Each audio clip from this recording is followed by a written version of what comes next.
मैं आपको ये बता रहा था, ये एल्डिहाइड कीटोन में भी आप पढ़िएगा, लेकिन इसका यूज़ हम लोग यहीं से स्टार्ट कर देते हैं।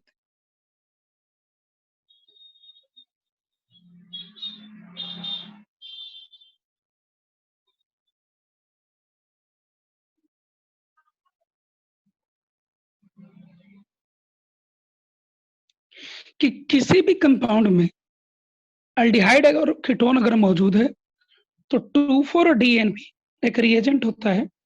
2,4-DNP के साथ जब आप रिएक्शन कराते हैं, तो आपको एक प्रेसिपिटेट मिलता है स्पेसिफिक कलर का। ठीक है? अभी खाली आपको जानना है कि वो रिएक्शन जाएगा कि नहीं जाएगा। ठीक? और एक टेस्ट है, आपको यहाँ पर सीखना है।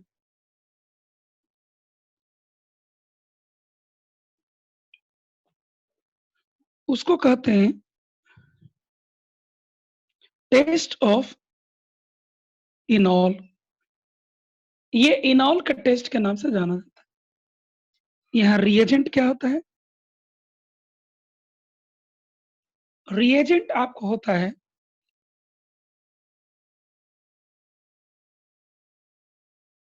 Neutral FeCl3। रिएजेंट क्या होता है? न्यूट्रल FeCl3 रिएजेंट होता है। ठीक है? तो कहीं पर भी अगर इनॉल कंटेंट रहा, कहीं पर भी अगर आपको इनॉल कंटेंट रहा और उसको अगर न्यूट्रल FeCl3 से रिएक्शन आप करा दिए, तो आपको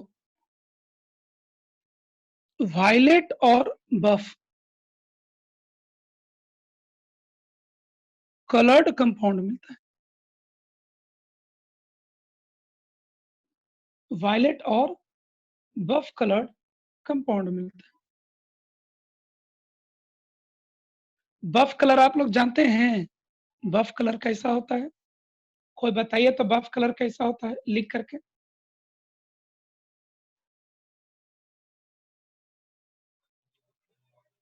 बफ कलर कैसा होता है बताइए, आपको लैब में पूछेगा। बफ, BUFF, बफ कलर कैसा होता है? स्कूल में तो आप लोग बहुत रंग सीखे हो, orange, red, blue, green, yellow, black.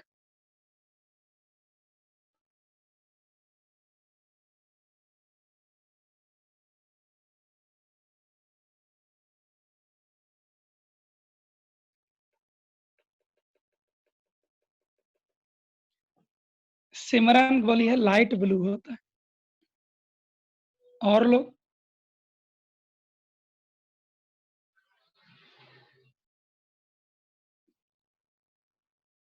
चलिए,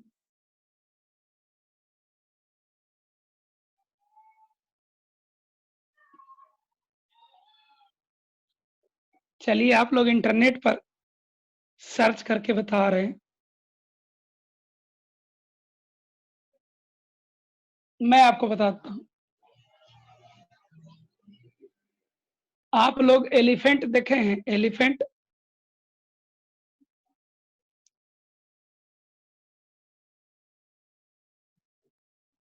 एलिफेंट तो देखे होंगे, हाथी। और आपने कैमल, ऊंट भी देखा होगा।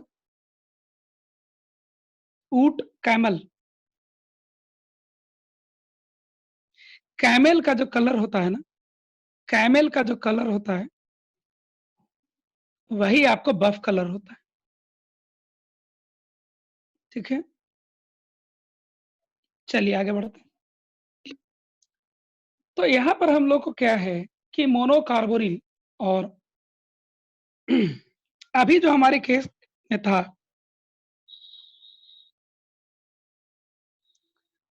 अभी जो हमारे केस में था कि कीटो फॉर्म, इनॉल फॉर्म। अभी जितना केस सीखे, उन सब में कीटो कितना था? लगभग 100% था। इनॉल लगभग कितना था? 0%। अब इसमें अगर हम 2,4-DNP यूज कर लेते हैं, ठीक है, कीटो इनॉल आपस में इक्विलिब्रियम में है, एक ही चैम्बर के अंदर में कीटो भी मौजूद है और इनॉल फॉर्म भी मौजूद है। अब उसमें हम 2,4-DNP टेस्ट करिए, 2,4-DNP रिएजेंट ऐड कर देते हैं। ये किसका टेस्ट है? एल्डिहाइड कीटोन का। वो कितना है यहाँ? 100% लगभग, यानी कि ये टेस्ट पॉजिटिव जाएगा और ये लगभग 0% है। ठीक है, ये लगभग क्या है? 0% है। तो जब आप इसको न्यूट्रल FeCl3 जब इसी चैम्बर में ऐड कर दीजिएगा, तो ये टेस्ट आपको कैसे जाएगा? नेगेटिव जाएगा। कोई दिक्कत? 2,4-DNP ये ज्यादा होने के कारण आपको पॉजिटिव चला जाएगा और इनॉल लगभग 0 होने के कारण वो टेस्ट ही नहीं जाएगा और आपको वायलेट या बफ कलर कंपाउंड ही नहीं मिलेगा। तो ये नेगेटिव टेस्ट चला जाता है। ठीक है, एक और एग्जांपल लेके इसको कंक्लूड कर देते हैं, फिर कल इसको पढ़ेंगे। अब एक कंपाउंड मोनोकार्बोनिल में, इसको भी सीख लीजिए आप। ये जब टॉटोमराइज करता है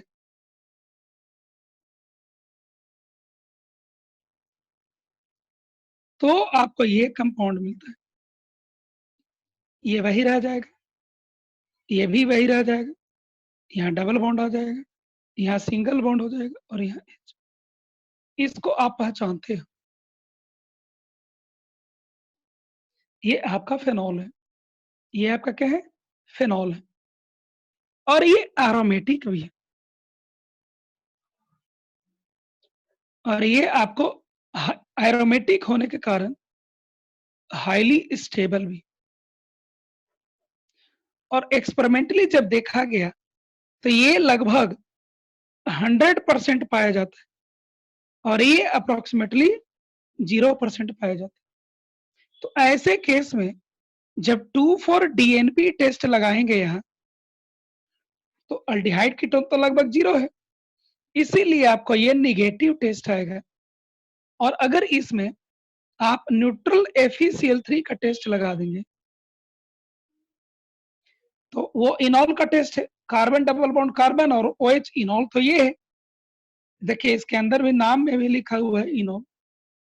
तो ये आपको इसके साथ बफ कलर प्रेसिपिटेट देता है, यानी कि न्यूट्रल FeCl3 के साथ ये पॉजिटिव टेस्ट जाएगा। ठीक है, आज हम लोग यहीं तक पढ़ेंगे, बाकी आप डिस्कशन निकालिए, क्वेश्चन कुछ डिस्कस किया जाए। एक्सरसाइज 2 में पार्ट 2 हम लोग डिस्कशन के लिए ले रहे थे।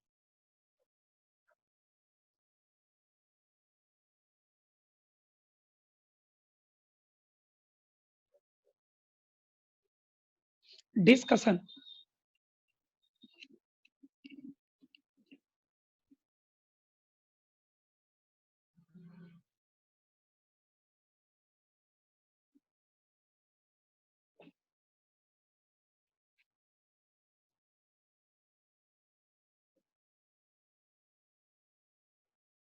निकाल लिए आप लोग? स्टार्ट करते हैं। Part 2 single and double value integer type question. इसमें पहला क्वेश्चन आपको दिया गया है,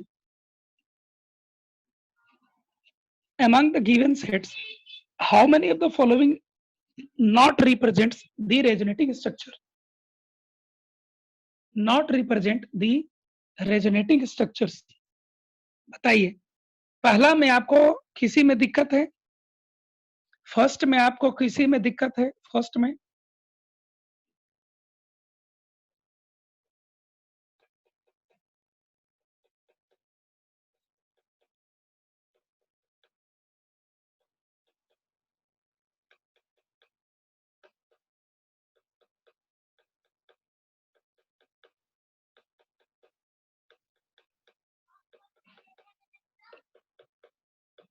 सब लोग लिख रहे हो बन गया, मैं आगे बढ़ता हूं।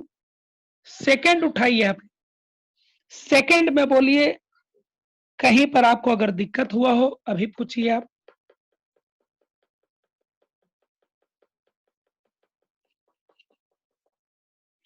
जो लोग नीट के एस्पिरेंट हैं उनको क्वेश्चन इसी लेवल का आता है, सिंपल सिंपल क्वेश्चन रहेंगे, उसी में आपको देखकर बताने होंगे।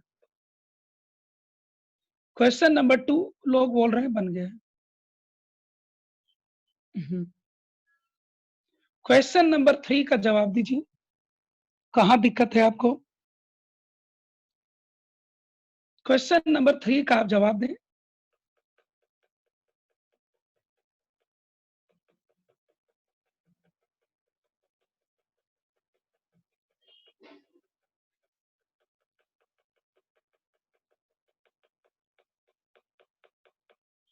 थ्री का टू, थ्री का टू हॉरिजॉन्टल मैंने देख के बोल रहे हैं।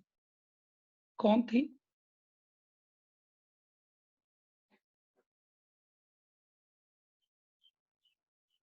आयुष, थ्री का टू हॉरिजॉन्टल मैंने देख के बोल रहे हो?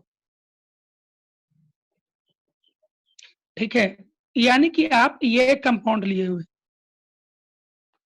मैं आपको कौन रेजोनेंस शो करेगा प्लस एम की नहीं, उसको चेक करने का मैं आपको तरीका बताया था कि कंजुगेटेड सिस्टम से जुड़ा हुआ फर्स्ट एटम के पास अगर लोन पेयर ऑफ इलेक्ट्रॉन है तो वो पक्का प्लस एम शो करेगा, ग्रुप चाहे जो भी हो। मैं कल से बता रहा हूँ। ठीक है, आगे बोलिए। क्वेश्चन 3 में और कहीं डाउट? क्वेश्चन 3 में आगे कोई और डाउट? नहीं। क्वेश्चन 4 में आइए आप। क्वेश्चन 4 का जवाब दीजिए।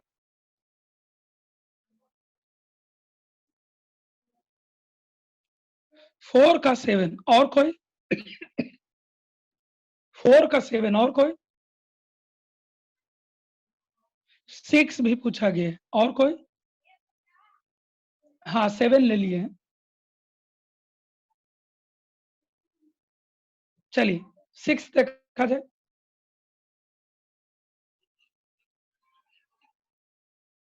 6 आपका ये है।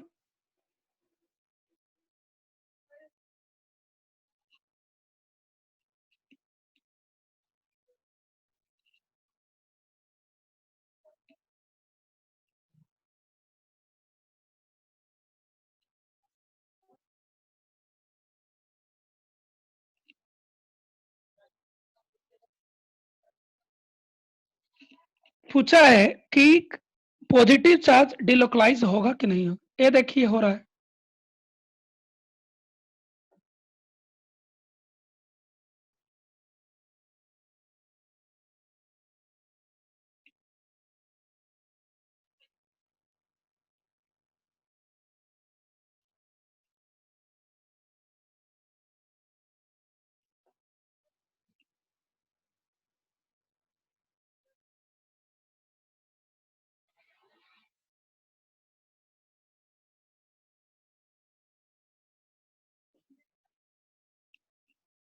सेवन पूछा गया आखिरी वाला।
क्वेश्चन नंबर 5 बोलिए।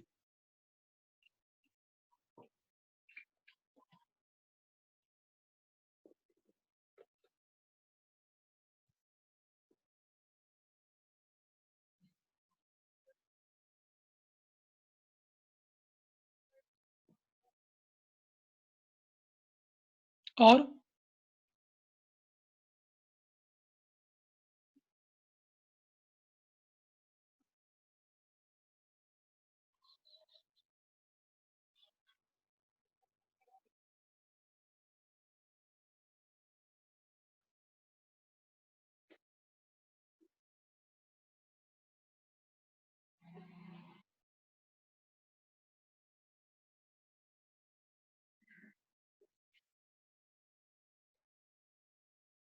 6 चलिए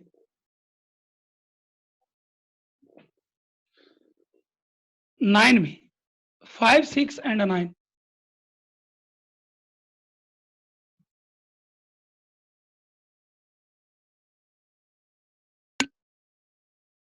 चलिए 1 भी छठा का ना, पहले पांचवा का देखते हैं।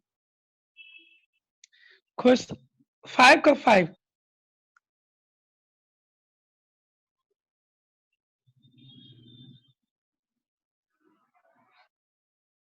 एक चीज बताइए, ये sp3 है ना, तो यहाँ पर हाइड्रोजन पहले से एक और जुड़ा हुआ है। ये रेजोनेंस अगर ले गए 3 और एक हाइड्रोजन 4 और एक ये बॉन्ड 5 बॉन्ड हो जाएगा, यानी कि यहाँ रेजोनेंस नहीं होगा।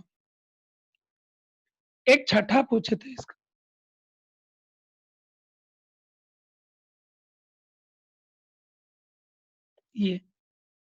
ये तो आपका रेजोनेंस है,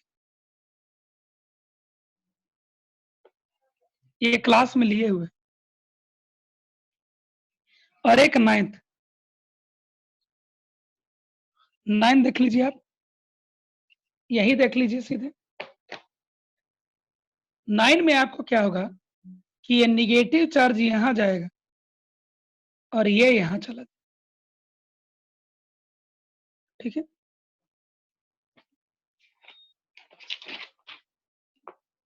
6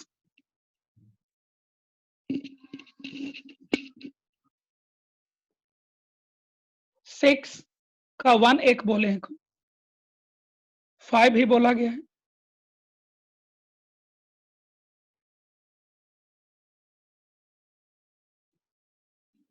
6 का ई बोला गया है, यानी 5। और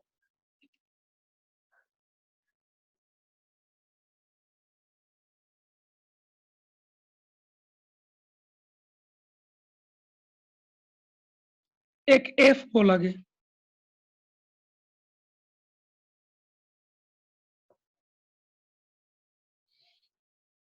चलिए 6 का फर्स्ट हाइपर कंजुगेशन होगा कि नहीं होगा?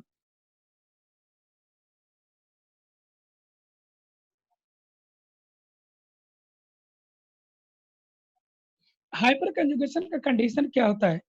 sp2 कार्बन और उसके बगल में एक sp3 कार्बन, यहाँ sp3 कार्बन कोई है? कहीं नहीं है, यानी इसमें हाइपर कंजुगेशन नहीं होगा। 5 और ई एक ही होता है। ई देखते हैं,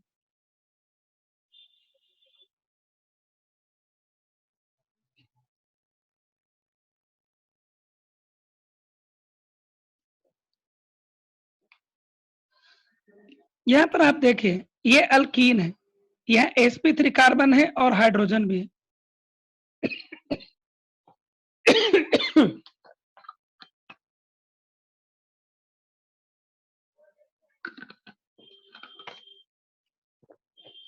मैंने आपको पढ़ाया है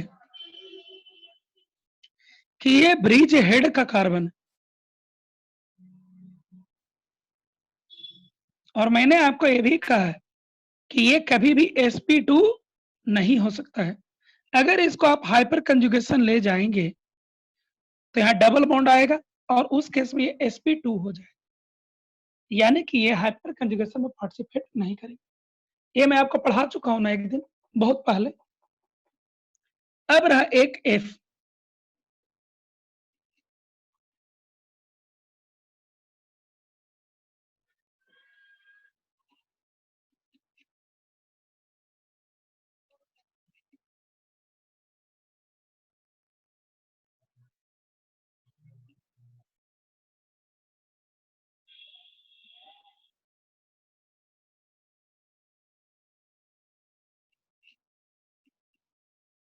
इसमें देखिए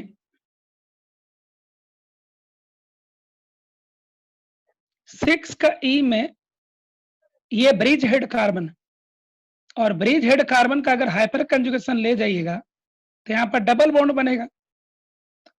ब्रिज हेड पोजीशन पर sp2 नहीं ना हो सकता है, डबल बॉन्ड नहीं हो सकता है। ब्रेट रूल ये कहता है।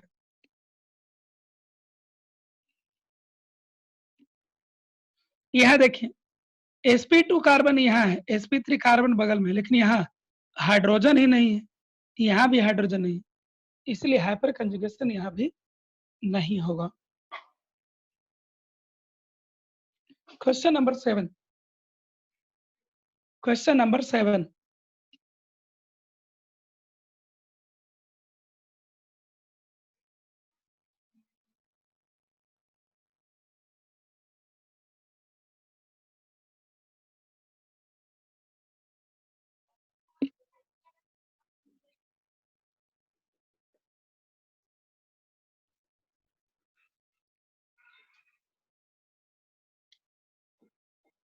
सेवन का 9,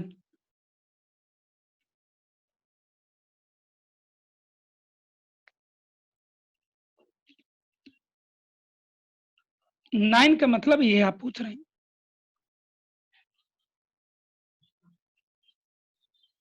और 6 भी। पहले 9 देखते हैं।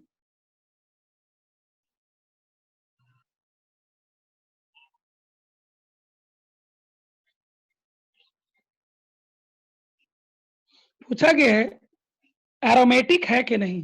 एक चीज बताइए, ये कार्बन आपको दिख रहा है, ये कार्बन क्या है, sp3 है। क्या साइक्लिक क्लोज कंजुगेशन को ये रोक नहीं लेगा क्या? sp3 कार्बन से हो करके जहां दो दो हाइड्रोजन जुड़े हुए हैं, 4 सिग्मा बॉन्ड है, क्या कभी भी ये अपने में से होकर रेजोनेंस को जाने देगा? नहीं। यानी इसमें साइक्लिक क्लोज कंजुगेशन पॉसिबल नहीं है, इसलिए ना ही एरोमेटिक हो सकता है, ना ही एंटी एरोमेटिक हो सकता है। एक और कोई 6 पूछे। 6 आपका ये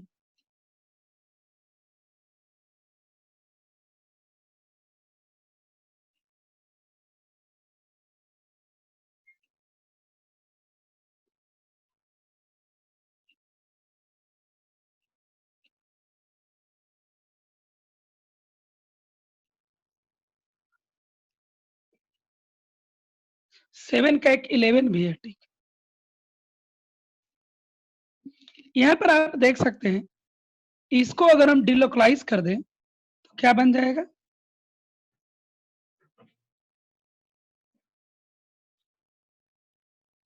6 इलेक्ट्रॉन हो गया, ये एरोमेटिक हो जाएगा, ठीक है।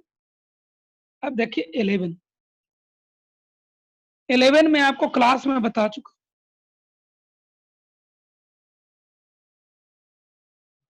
ये बता चुके हैं ना कि ये आपको एंटी एरोमेटिक होता है। ये थ्योरी का पार्ट था, कल ही मैं बताया हूं।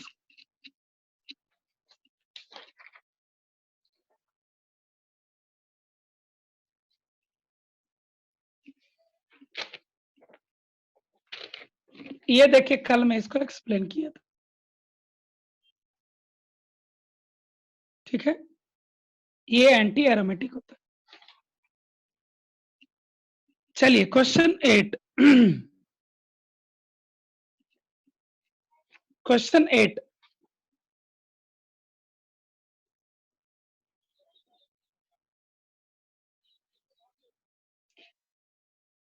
8 का कौन पूछ रहे हैं आप? 8 का बी जी के, बी जी के पूछा गया। चलिए 8 का बी में आते हैं, आप लोग बार बार भूल जाते हैं। बी कंपाउंड आपका ये वाला है,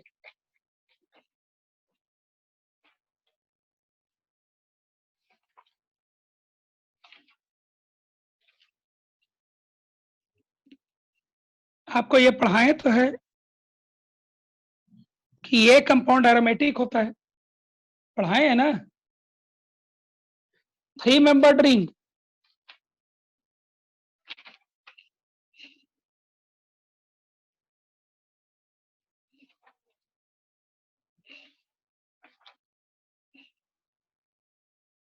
ये पढ़ा दिए ना 3 मेंबर रिंग में।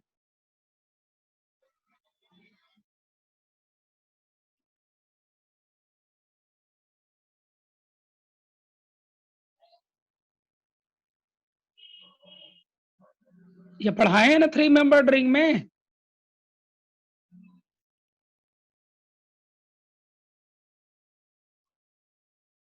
ये एरोमेटिक होता है, कॉपी भी देखा करिए। एक और पूछा गया है बी के बाद जी।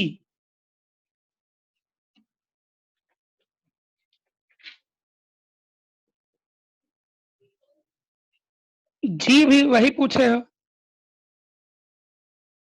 ट्रोपिलियम आयन कितना बार पढ़ाए हैं रे तुम लोग को? ये एरोमेटिक होता है, ये भी मैं पढ़ा चुका हूं आपको।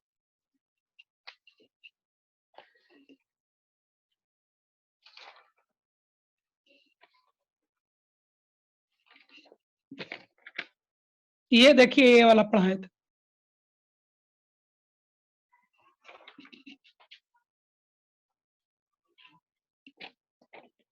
और ये देखिए ट्रोपिलियम आयन पढ़ाए थे। के के में खाली इलेक्ट्रॉन देख लीजिए कितना है। 2, 1, 2, 3, 4, 9 दूनी 18 हो गया। 18 इलेक्ट्रॉन किस पर सेट करेगा? फॉरेन पाई पर कि फॉरेन +2 पाई पर? इस पर सेट करेगा, यानी कि वो एरोमेटिक हो जाएगा।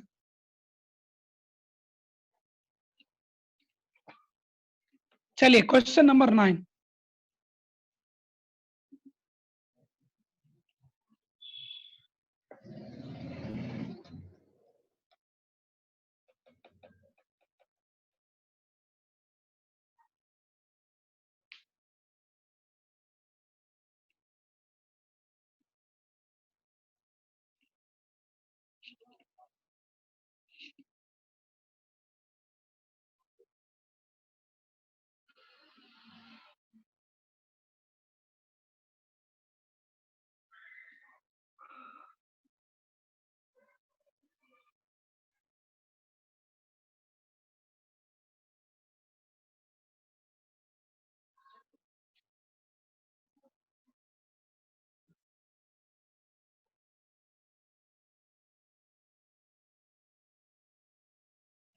Nine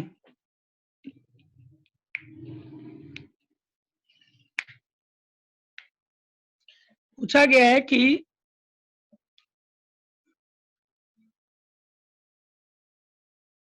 find the number of carbon atoms including the given structure which can have negative charge in the resonating structure.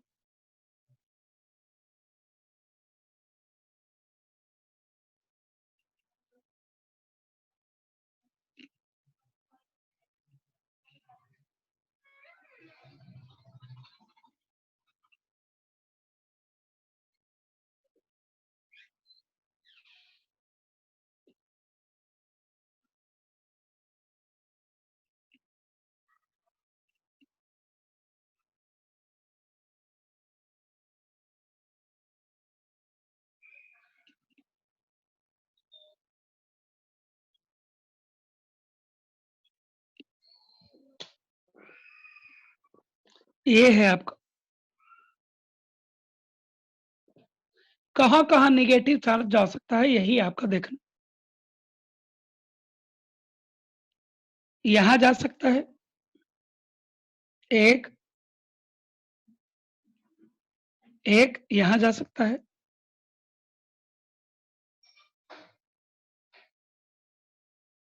एक यहां जा सकता है, यहां नहीं जा सकता है क्योंकि वहां कंजुगेशन नहीं है। एक यहां जा सकता है, यहां नहीं जा सकता है।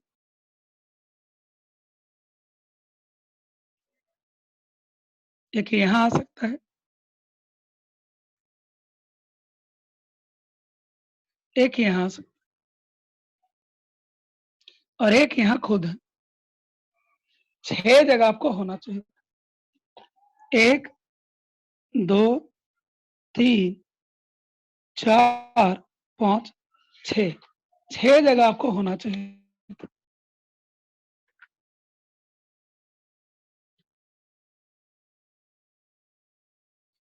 यहाँ कंजुगेशन नहीं है, चूंकि यहाँ का पाई बॉन्ड और यहाँ का जो पाई बॉन्ड है, अलीन सिस्टम है ना, वो दोनों परपेंडिकुलर है, तो यहाँ वाला के आगे ये रेजोनेंस नहीं जाएगा। अलीन सिस्टम में लगातार पाई बॉन्ड आते हैं और वो परपेंडिकुलर होते हैं, इसलिए आगे रेजोनेंस नहीं जाएगा।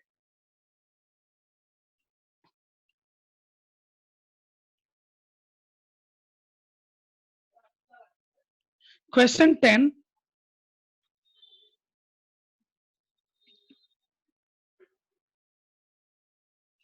क्वेश्चन 10,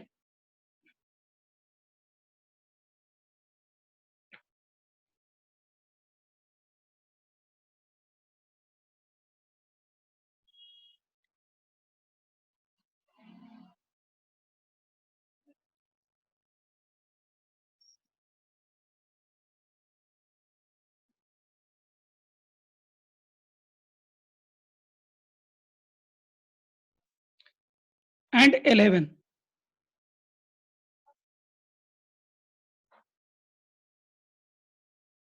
11 पूछा गया।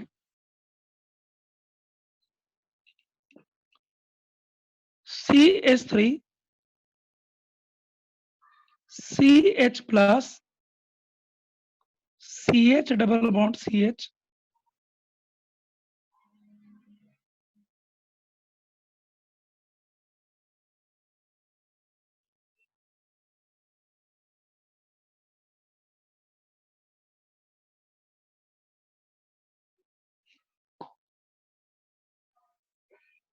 ये आपको है, ठीक है।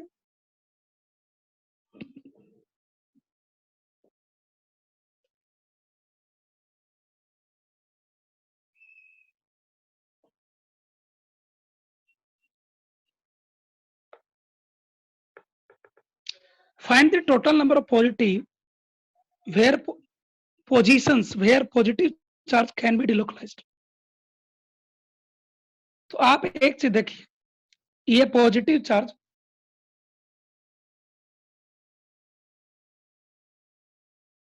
क्या हुआ,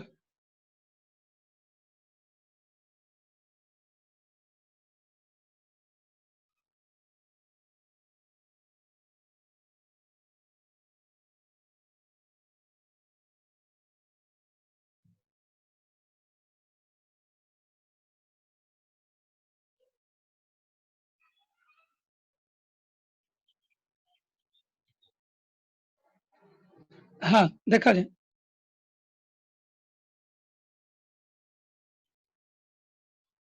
ये आपको यहाँ जाएगा रेजोनेंस, पॉजिटिव चार्ज इस पर आ सकता है, यहाँ जाएगा, पॉजिटिव चार्ज आया तो यहाँ जाएगा, तो यहाँ आ सकता है, ठीक है। आप देख सकते हैं इधर से लगातार दो सिंगल बॉन्ड है, तो यहाँ से रेजोनेंस यहाँ नहीं आ सकता, इसलिए ये पूरा रिंग यहाँ रेजोनेंस नहीं आ सकता, इसलिए इसके अलावा केवल दो जगह और रेजोनेंस जाएगा, ठीक है। आज यहीं पर रुकते हैं, लगभग टाइम भी हो रहा है। असाइनमेंट आपको करना रहेगा, यहाँ पार्ट 3 और पार्ट 4 है, वो पूरा कर लेंगे आप, और कुछ में, अच्छा सेक्शन जी नहीं हुआ है, सेक्शन जी चलिए देख लेते हैं, टाइम लगता है थोड़ा कम है अभी। सेक्शन जी सब्जेक्टिव साइड में जीवन हो गया होगा आपको, जीवन हो गया होगा आपको, G2, G2 बताइए, G2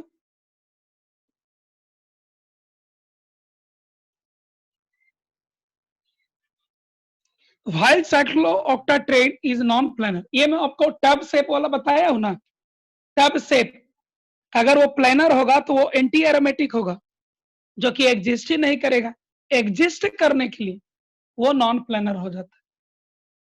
G2 का F, G2 का F, G2 का F एक पढ़ाना बाकी रह गया है, कल वाले थ्योरी में हम आपको कर देंगे, ठीक है। G2 का F हमको एक छूट गया है, कल वाले थ्योरी में। और ऑब्जेक्टिव में जी में आइए,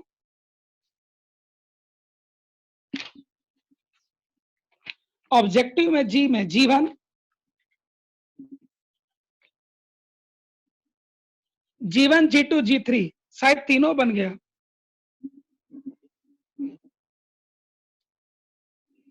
G3 aromatic compounds burn with sooty flame because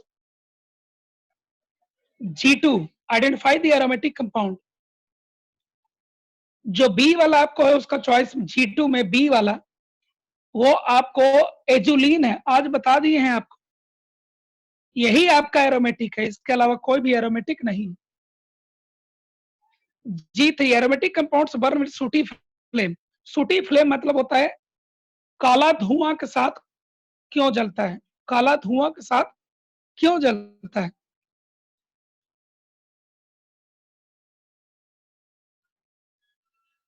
ठीक है, एरोमेटिक कंपाउंड जो होते हैं वो काला धुआं के साथ क्यों जलते हैं, ये आपसे पूछा जाता है।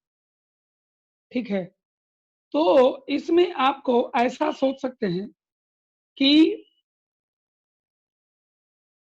कार्बन उसमें ज्यादा होता है, परसेंटेज जो कार्बन का होता है वो उसमें ज्यादा होता है, और इस कारण से कुछ कार्बन अनबर्न्ड रह जाता है और उड़ जाता है बिना जले हुए, और इस कारण से जब बिना जला हुआ कार्बन निकलता है ना, तब जाकर के कोई चीज काला दिखाई देता है जलते हुए।